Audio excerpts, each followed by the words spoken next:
제자들과 교사들이 있으니 곧 바나바, 니게르라는 시므온과 구레네 사람 누기오와 분봉왕 헤롯의 젖동생 마나엔과 및 사울이라. 아멘. 기도하겠습니다. 하나님, 오늘도 귀한 새벽을 깨우고 하나님 앞에 기도하는 믿음의 백성들을 축복하시고 주께서 은혜를 더하셔서 이 시간 우리가 말씀을 나누고 기도할 때 정말 하나님의 좋은 군사가 되어 약한 이 멸망의 길로 가고 있는 악한 세상을 본받는 것이 아니라 하나님의 은혜의 길을 따라 우리의 모든 인격과 삶이 변화되고 더 성숙하고 하나님 기뻐하시는 삶이 되도록 인도하여 주옵소서. 새벽에 하나님 범사에 감사하여 드려지는 예물과 하나님 일천번제로 기도의 제단을 쌓으며 하나님 앞에 부르짖는 예물을 축복하시고 우리 모두의 이 새벽에 나와 기도하는 제목들을 하나님 기뻐받아 주옵소서. 함께 하실 것을 믿사오며 거룩하신 예수님의 이름으로 기도드리옵나이다. 아멘.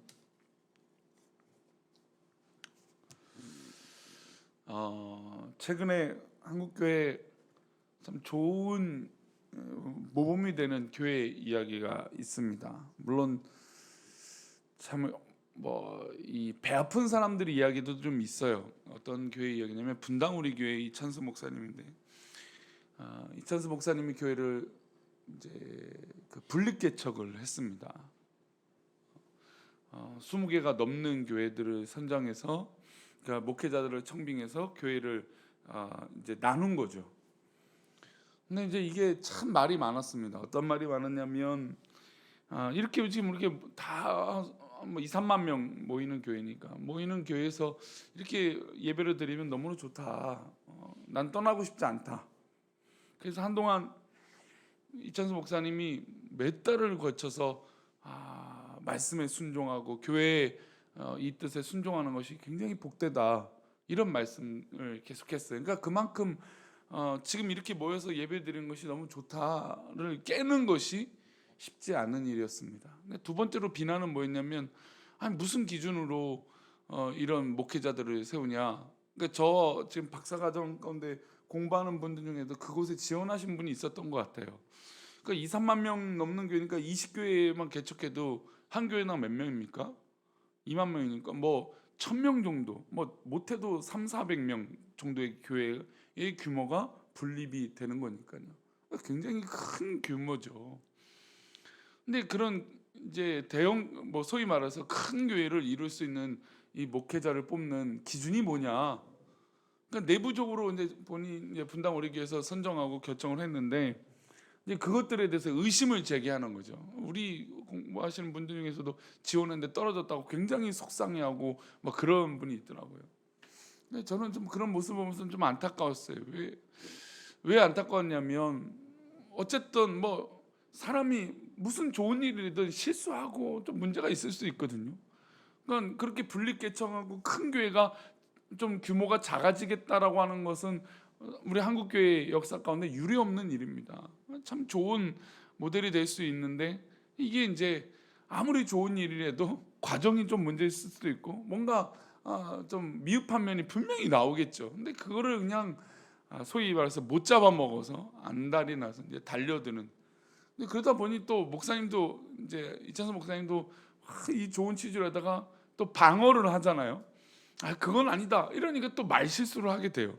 근데 또 그거를 놓치지 않고 뭐 이찬수 목사님 뭐 그런다 막 이런 이제 모함을 하기도 합니다. 근데 저는 이제 본질이 뭔가 이 문제에 대해서 중요한 건 초대형, 그러니까 메가급 되는 교회 2, 3만 명이라고 모이는 교회는 사실 우리가 상상하기 어려운 겁니다.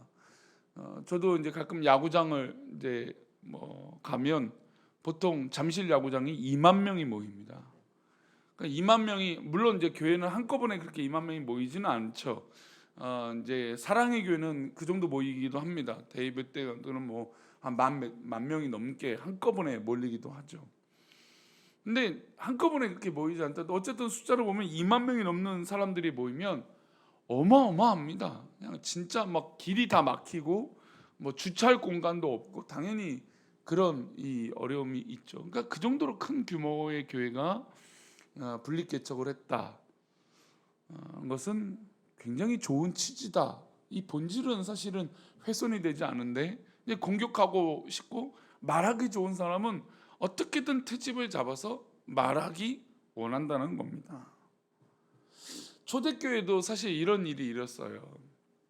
초대교회도 베드로 사도가 막 설교할 때 2, 3천 명씩 부흥하고 막 교회가 날로 부흥해요. 그러니까 부흥하다 보니까 뭐 부작용도 있었겠죠. 그래서 7집사를 세웁니다. 그러다가 핍박이 임하죠. 그래서 첫 번째 순교자 누구였습니까? 스데반 집사님이 순교를 합니다. 그리고 이 제자 중에 참 사랑받고 또 민족의 어떤 그런 이 기독교인들의 지도자인 야고보가 어제 본문 가운데 순교를 하게 되죠. 그러니까 어떻게 보면 굉장히 큰 위기입니다. 교회에 어떤 그런 차포를 빼듯이 차포 이제 장기 두시면 한 수 접어주잖아요. 그런 것을 강제로 지금 당하고 있는 거죠. 안디옥 교회라고 이제 교회가 세워지게 됩니다.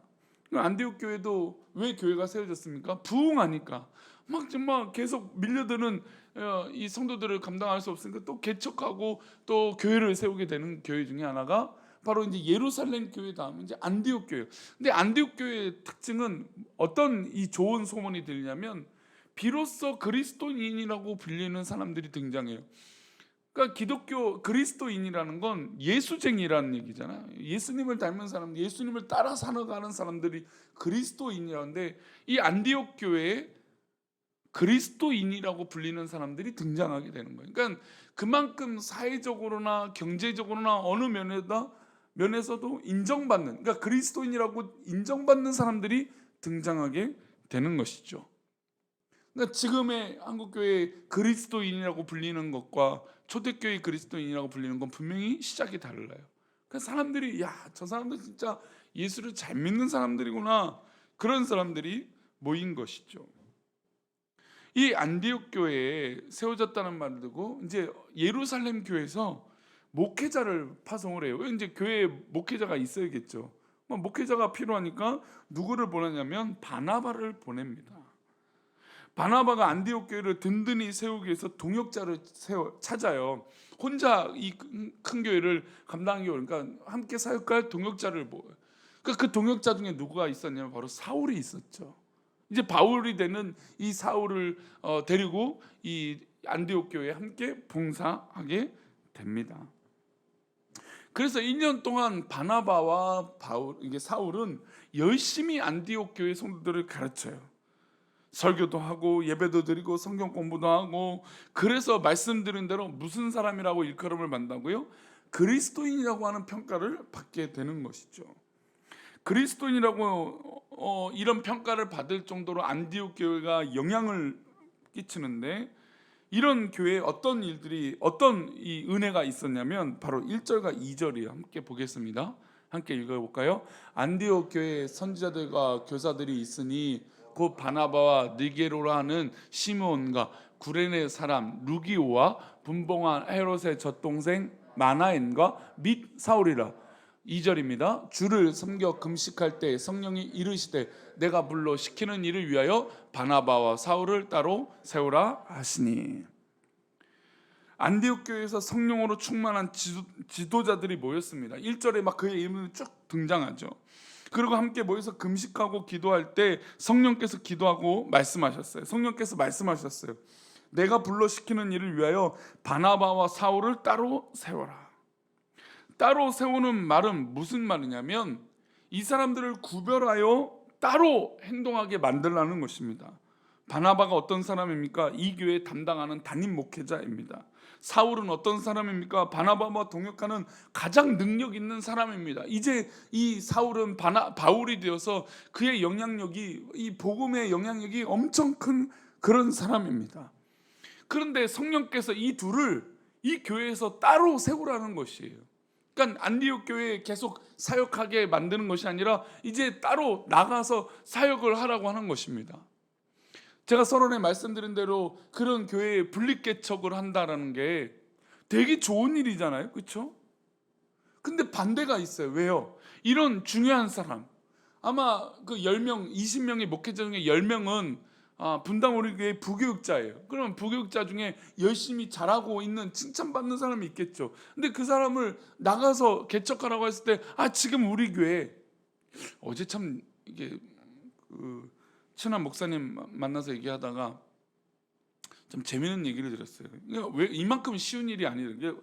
그 이제 홍대 쪽에 큰 교회가 하나 있는데 그 교회에서 이제 부교육자로 열심히 이제 사역하신 목사님이 있었나 봐요. 근데 그 목사님이 이제 교회에서 분립 개척을 하라고 이제 어느 과정 가운데 된 거죠. 얼마나 감사하고 좋아요. 근데 그 분립 개척한다는 이야기를 듣고 한 장로님이 내가 그 부목사님 개척하는 데 가서 순종해서 그 일들을 좀 감당하겠다. 얼마나 복되고 귀합니까? 근데 다 그렇다는 게 아니에요. 이게 쉬운 일이 아니었어요. 흉 보려고 하는 얘기는 아니라 정말 쉽지 않은 일이야. 이 담임 목사님이 그 장로님이 유력했던 장로님이었나 봐요. 불러다가 몸은 가되 헌금은 우리 교회에다 해라. 헌금을 많이 하셨는지 뭘 했는지 모르겠지만 이게 왜냐하면 쉬운 일이 아니기 때문에 그래요. 분립개척이라고 하는 아름다운 것이 있지만 실제로 재정적인 면이나 어떤 열심히 봉사하는 사람, 우리 지난주 임직 교육할 때 그 얘기를 했는데 파레트 법칙이라고 했는데 어느 공동체든 사회 집단이든 8대2라는 법칙이 있다는 거예요. 그러니까 8대2는 뭐냐면 80명은 100명 중에 80명은 아무 관심도 없고 그냥 별 힘을 내지 않는데 그 조직과 문화를 이끌어 나가는 사람은 봉사하는 사람은 20%라는 거예요. 우리 교회도 사실 그렇죠. 새벽 제단을 쌓고 또 열심히 봉사. 그러니까 어느 공동체든 어느 그렇다는 거죠. 근데 부흥하고 성장하면 이 범위가 한 30%, 40%까지 올라가죠. 근데 어느 곳이든 60, 70%는 거의 다 반강자예요. 그냥 예배만 드리고 은혜만 받기를 바라고 뭐 수고와 봉사는 잘 안 하려고 해요. 그게 솔직한 현실이고 솔직한 공동체 안에 일어나는 일입니다. 그러니까 분당 우리 교회도 뭐 이제 그런 거죠. 그리고 현실적으로 그 홍대에 있는 큰 교회도 그러니까 분립개척이라고 아름다운 일을 하는데 쉬운 게 아니에요. 왜냐하면 그 큰 교회 안에서도 뭔가 부족한 게 생기기 때문이에요. 그런데 지금 초대교회처럼 이렇게 부흥하고 막 성장하는데 그것도 가장 유력한 담임 목회를 하고 있는 바나바와 정말 열심히 그 일을 돕고 있는 바울을 그렇게 따로 세운다는 건 굉장히 어려운 일이에요.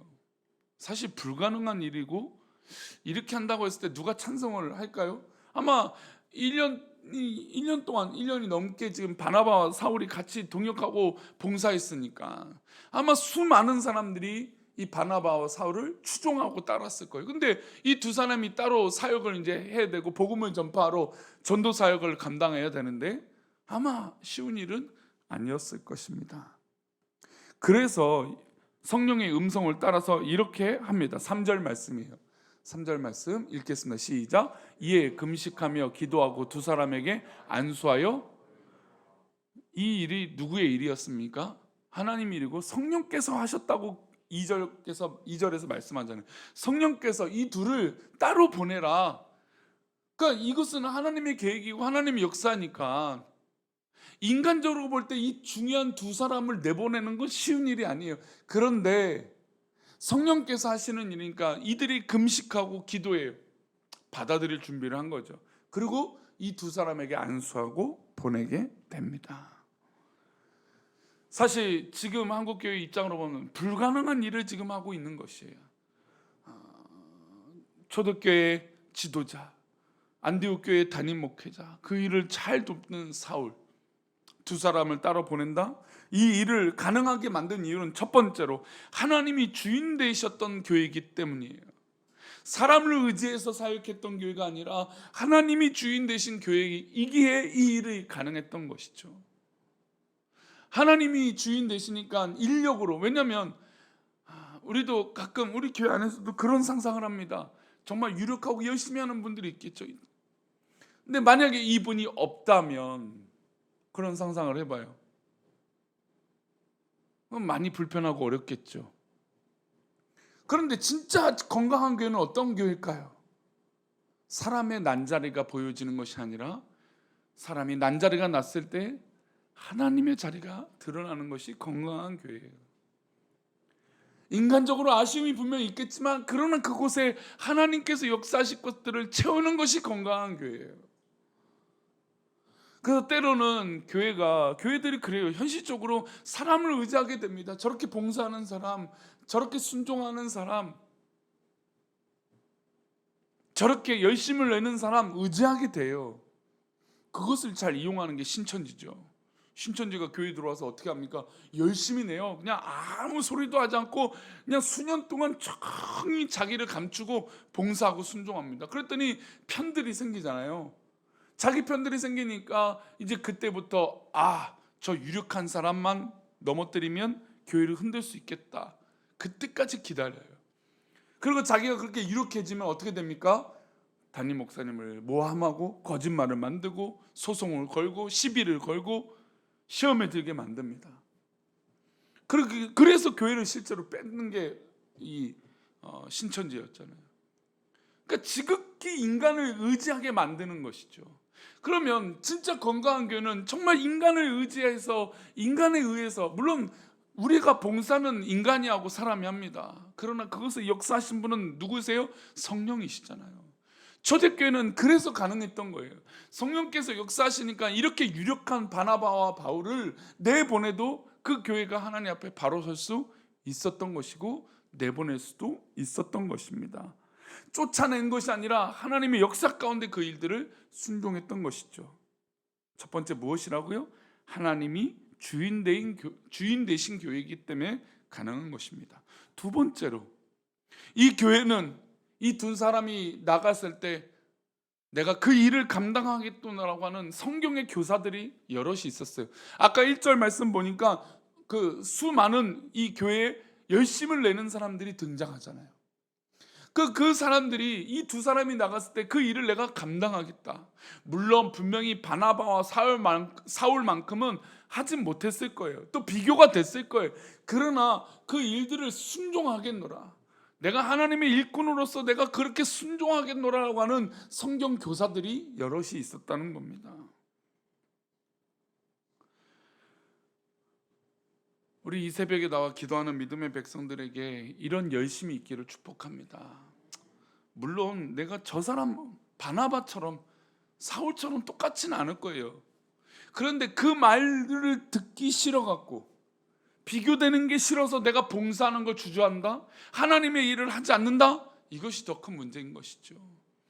우리는 사람의 평가와 사람의 일을 들어서 이 봉사와 사역과 섬김을 하는 것이 아닙니다. 우리의 헌신과 우리가 하나님 앞에 드려짐은 철저히 하나님 앞에 있습니다. 그러니 누가 뭐 하기 때문에 따라서 하는 것이 아니에요. 우리는 하나님의 은혜로 그 일들을 순종하고 하나님 내가 여기 있습니다 라고 말하는 것인 줄 믿습니다. 그게 바로 초대교회였던 것이죠. 저는 우리 교회가 이렇게 건강한 교회가 되었으면 좋겠습니다. 이 말씀을 들으면 아이고 뭐 이인수 목사님 좀 뭐 어느 정도 뭐 하면은 뭐 나가겠다는 그 얘기를 한 게 아니고, 진짜 건강한 교회는 성령께서 그 자리를 메꾸시는 사역을 하신단 말이에요. 그 일에 순종하는 사람들이 드러난다는 것이죠. 그러니 혹시 우리 성도님들 중에 도전이 되거든 지체하지 말고 그 일에 순종하고 쓰임받는 성령에 이끌려 살아가는 우리 모두가 되기를 축원합니다. 기도하겠습니다. 하나님, 우리 교회가 초대교회처럼 이렇게 성령에 이끌린 교회가 되기를 축복합니다. 그것이 때로는 감당하기 어려운 일일지라도 그게 하나님께서 원하시고 바라시는 일이라면 그 일에 순종하고 또 그렇게 쓰임받는 하나님, 우리의 신앙의 고백이 되게 도와 주옵소서. 우리를 그렇게 인도하셔서 오늘도 그렇게 믿음으로 기도하고 승리하길 원하오며 거룩하신 예수 그리스도 이름으로 기도 올려옵나이다. 아멘.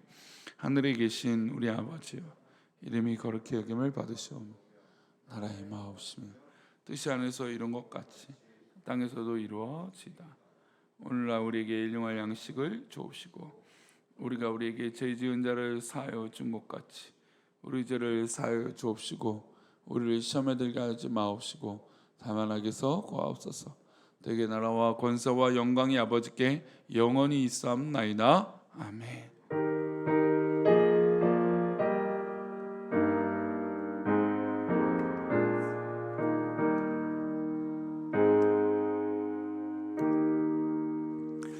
말씀처럼 성령이 충만해서 성령께서 말씀하신 대로 순종하며 그렇게 살아가는 복된 하루가 되시길 축원합니다. 우리 기도하시다가 돌아가시겠습니다.